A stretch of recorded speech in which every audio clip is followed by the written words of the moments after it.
तर मुंबई, पुणे आणि नाशिक मधली ही दृश्य आपण बघतोय। एकीकडे पुण्यामध्ये दगडूशेठच्या बाप्पाची सध्या ही आरती सुरू आहे आणि अगदी 4 वाजता म्हणजे थोड्याच वेळात हा बाप्पा विसर्जनाच्या मिरवणुकीमध्ये सहभागी होईल, मार्गस्थ होईल। दुसरीकडे मुंबईमधली दृश्य आपण बघतोय, वेगवेगळ्या रूपांमधले गणपती बाप्पा आता गिरगाव चौपाटीच्या दिशेने निघालेत आणि आपण तिसरीकडे नाशिकमधली दृश्य बघतोय। अत्यंत आगळ्या वेगळ्या पद्धतीने हे कलाकार गणपती बाप्पाला निरोप देत आहेत। हरियाणामधले हे सगळे कलाकार आहेत। गेल्या वर्षी सुद्धा या कलाकारांना नाशिकमधल्या या विसर्जनाच्या मिरवणुकांमध्ये सहभागी होण्यासाठी बोलवण्यात आलेलं होतं आणि हे सगळे कलाकार यंदा सुद्धा नाशिकमध्ये आलेले आहेत। आपल्या गणेशोत्सवाच्या मिरवणुकांची रंगत वाढवण्यासाठी आता हे सगळे कलाकार इथे आलेत। आपण पाहतोय भस्म फासलं जातंय आणि तांडव नृत्य सुद्धा या ठिकाणी करण्यात येतं आहे।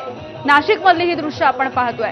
त्यामुळे महाराष्ट्रामधल्या 3ही मोठ्या शहरांमधला हा गणेशोत्सव आपण अनुभवतो आहोत।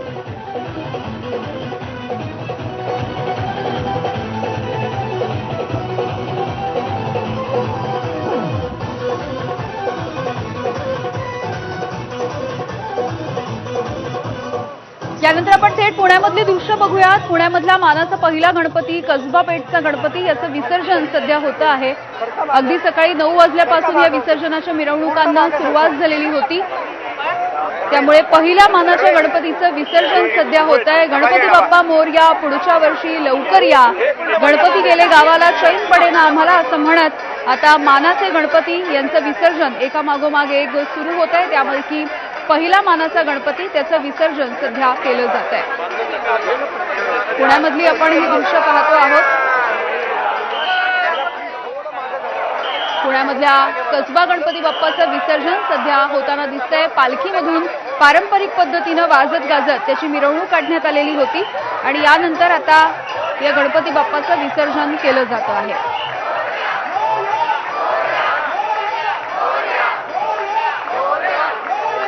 तर पुणे आणि नाशिक इथली ही दृश्य आपण पाहतोय। पुण्यातल्या पहिल्या मानाच्या कसबा गणपती बाप्पाचं विसर्जन सध्या सुरू आहे।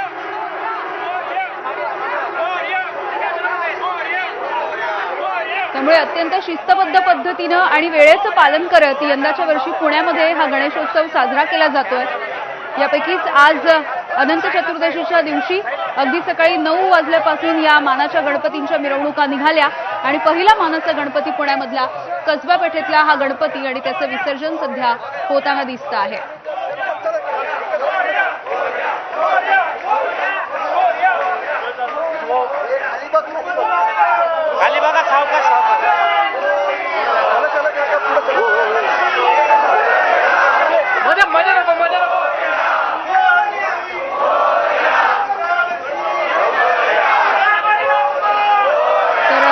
हे ग्रामदैवत म्हणून सुद्धा ओळखलं जातं।